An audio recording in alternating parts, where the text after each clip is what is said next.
राधे राधे। हरे कृष्णा दोस्तों। आज की माघ मास व्रत कथा को आरंभ करते हैं। इस कथा की पिछली कड़ी में हमने सुना था कि ऋषि मृगशृंग ने माघ मास के महात्म के पुण्य फल द्वारा उस हाथी का उद्धार किया था। अब वो हाथी जो था वो एक दिव्य देह प्राप्त करके स्वर्ग की ओर चला गया। लेकिन उन कन्याओं को क्या हुआ जो हाथी के द्वारा कुएं में धकेली गई थीं? आइए उस कथा को हम आगे बढ़ाते हैं और सुनते हैं आगे क्या हुआ। ऋषि मृगशृंग से प्रार्थना करने के बाद वह हाथी की योनि से मुक्त होकर स्वर्ग में चला गया। सच में सत्पुरुषों का संग उत्तम गति प्रदान करने वाला होता है। अब महानुभाव मृगशृंग फिर से उस वैश्य को हाथी की योनि से मुक्त करने के बाद फिर एक बार स्वयं गले तक पानी में खड़े रहकर सूर्य नंदन यमराज की स्तुति करने लगे।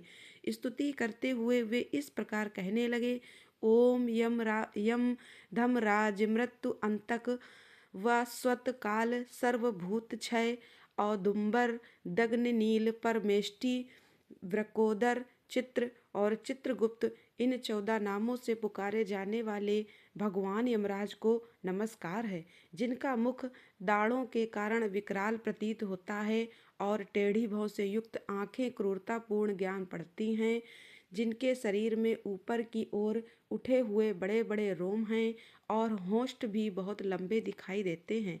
ऐसे आप यमराज को नमस्कार है। आपकी अनेक भुजाएं हैं, अनंत नख हैं और कज्जलगिरी के समान काला शरीर और भयंकर रूप है। आपको नमस्कार है। हे भगवान, आपका वेश बड़ा भयानक है। आप पापियों को भय देते, काले दंड से धमकाते और सब प्रकार के अस्त्र शस्त्र धारण करते हैं। बहुत बड़ा भैंसा आपका वाहन है। आपके नेत्र दहकते हुए अंगारों के समान जान पड़ते हैं। आप महान हैं। मेरु पर्वत के समान आपका विशाल स्वरूप है। आप लाल माला और वस्त्र धारण करते हैं। आपको नमस्कार है। कल्पांत के मेघों की भांति जिनकी गंभीर गर्जना और प्रलयकालीन वायु के समान प्रचंड वेग है, जो समुद्र को भी पी जाते हैं, संपूर्ण जगत को ग्रास बना लेते हैं, पर्वतों को भी चबा जाते हैं और मुख से आग उगलते हैं, उन भगवान यमराज को नमस्कार है। हे भगवान, अत्यंत घोर और अग्नि के समान तेजस्वी काल रूप मृत्यु और बहुत से रोग आपके पास आपकी सेवा में उपस्थित रहते हैं। आपको नमस्कार है। आप भयानक मारी और अत्यंत भयंकर महामारी के साथ रहते हैं। पापिष्टों के लिए आपका कैसा ही स्वरूप है। आपको बारंबार नमस्कार है।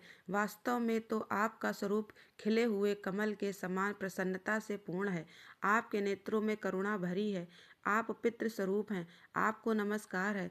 आपके केस अत्यंत कोमल हैं और नेत्र बाहों की रेखा से सुशोभित हैं। मुख के ऊपर मूछें बड़ी सुंदर जान पड़ती हैं। पके हुए बिंब फल के समान लाल होंठ आपकी शोभा बढ़ाते हैं। आप 2 भुजाओं से युक्त सुवर्ण के समान कांतिमान और सदा प्रसन्न रहने वाले हैं। आपको नमस्कार है। अब सब प्रकार के आभूषणों से विभूषित रत्नमय सिंहासन पर विराजमान, श्वेत माला श्वेत वस्त्र धारण करने वाले और श्वेत छत्र से सुशोभित हैं। आपके दोनों ओर 2 दिव्य नारियां खड़ी होकर हाथों में सुंदर चंवर लिए डुला रही हैं। आपको नमस्कार है। गले के रत्नमय हार से आप बड़े सुंदर जान पड़ते हैं। रत्नमय कुंडल आपके कानों की शोभा बढ़ाते हैं। आपके हार और भुजबंद भी रत्न के ही हैं और आपके किरीट में नाना प्रकार के रत्न जड़े हुए हैं। आपकी कृपा दृष्टि सीमा का अतिक्रमण कर जाती है।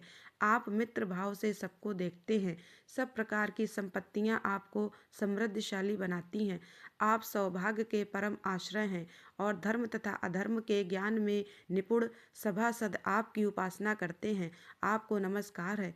संयमनी पुरी की सभा में शुभ्र रूप वाले धर्म शुभ लक्षण सत्य चंद्रमा के समान मनोहर रूपधारी समदूत के समान उज्जवल दम और वर्णाश्रम जनित विशुद्ध आचार आपके पास मूर्तिमान होकर सेवा में उपस्थित रहते हैं। आपको नमस्कार है। आप साधुओं पर सदा स्नेह रखते हैं। वाणी में उनमें प्राणों का संचार करते हैं, वचनों से संतोष देते और गुणों से उन्हें सर्वस्व समर्पण करते हैं।